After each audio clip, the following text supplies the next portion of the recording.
Welcome back to your Money and Your Life here on this Saturday afternoon. Great to have your company on 2UE Talking Lifestyle. Don't forget, if you have an email question, send it through to me, david@ymyl.com.au. Now, why do we ask you to send in your questions by email? Because one of the issues when people call up with questions on money programs, they don't give enough information to give a proper response and a proper answer to your questions. So by you emailing in, we can get the right experts on to give you the very, very best information to answer your query. And we've had one from Matt who says, my partner and I have been told we need a minimum of $100,000 to get a foot in the door for the current property market. What's your advice on this? Well, Matt, not just my advice. Let's go straight to the experts. And a regular on the program is Vicky Lang from Lang Real Estate up in the eastern suburbs of Sydney. And Vicky joins us now. Vicky, good afternoon to you. Thanks for joining us. It's a question that my adult kids are asking me as well. How much do you need to get a foot in the door to buy your first property? Look, going on what, and I know we've got Richard Glynn on the line also, that basically with the first home buyers grant, there's still the $10,000 being offered on brand new at the moment. Plus, we're also hearing from developers offering stamp duty free.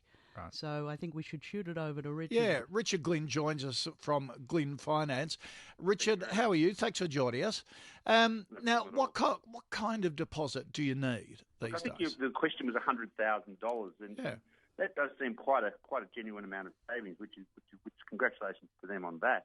Look, I think if you're looking at about the $550,000 mark for a brand new apartment, your contribution is somewhere in the vicinity of about $40,000. So I believe these people, this couple, have a great opportunity to get into the property market, and even up to as much as $700,000 a purchase price for a new investment property.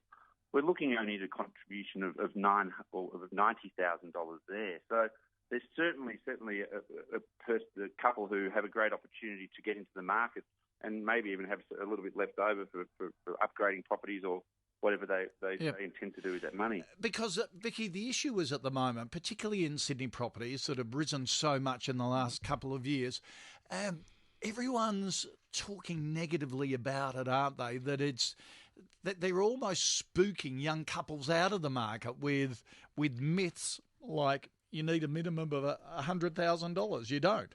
Look, looking at what Matt's asking, it made me go and search. Yep. And looking at Sydney at the moment, there are some opportunities for first-home buyers, which I thought they were locked out of the market. Right. I actually don't believe they are locked out of the market. You've got good developers like Mirvac building at St Leonard's and also Alexandria. I spoke to them yesterday. You could pick up a one-bedroom for $650, $660. Now, that's great value for one of the top builders in Australia. Right. I've just been on the phone now with Lane Cove Properties by a company called High Corp. They are offering even stamp duty-free for November now for one-bedrooms around the $660,000 again. Now, that means there is an opportunity for first-home buyers, which we didn't think there was. So there are incentives really coming onto the market. Stamp duty-free if you buy in November.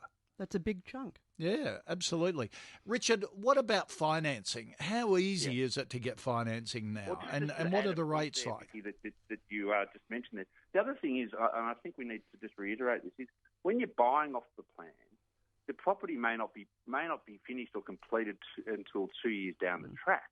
So obviously, if people have a little shortfall at today, they can obviously set up a savings plan for the next 18 months to 2 years that will obviously get them the required funds to complete. And this can be done quite easily through their employer, just distributing $500 a month into a separate account, so it's not there or accessible for them to spend. But with the finance, absolutely, that's what we do here. We need to sit down and just chat with people. David, Vicky, everyone's personal situation is different. Yep. So you can't. It's a very generalised statement to say, well, we can do this for everyone. We really need to sit down and just face to face with people and just run through their personalised situation, potentially give them a savings plan or set them up for finance, and we work through it that way. And Richard, I think you also mentioned about the guarantee too for the first-home buyers through the parents. That's an option. That is an option that we see a lot, and I think it's because a lot of young kids these days are finding it hard to save a deposit, and Matt's obviously done a great job in that we talked about earlier. There's a family pledge product or a family guarantee product that enables a parent to put up a portion of their property, and the portion is obviously equivalent to the amount of money that is required to be guaranteed. This is only guaranteed against the portion of the property, so that they're not risking all their property. Right. They're only risking the percentage that they've put up, which may be 5% of their overall property value. Okay. So the risk is minimal. The other good thing about this product is that after 2 years, the child or the children or whoever it may be, can revalue the property, and that guarantee can be released. Right. So Okay. it might only be a risk for the parents for 2 years, and obviously a lot of parents... So it's not an unlimited guarantee. It's very limited in dollar and time, and that's good security for parents who do it. And the children obviously service that loan as well. Yep. The parents don't have to pay any repayments. They just guarantee that only the small portion that they put up that brings the LVR or the gearing of their property, the children are purchasing, down to 80%. And the parents guarantee the top 20%, maybe plus the stamp duty. Yep. There's no genuine saving. Yeah. Well, it can be a good option and certainly to help your adult kids. Richard, thank you very much for your time. Vicky, good to see you again. Too. And hopefully some good advice there for you, Matt, and also other first-home buyers out there. There are some good deals. You really need to do your sums and go searching for them. Stick with us on Your Money and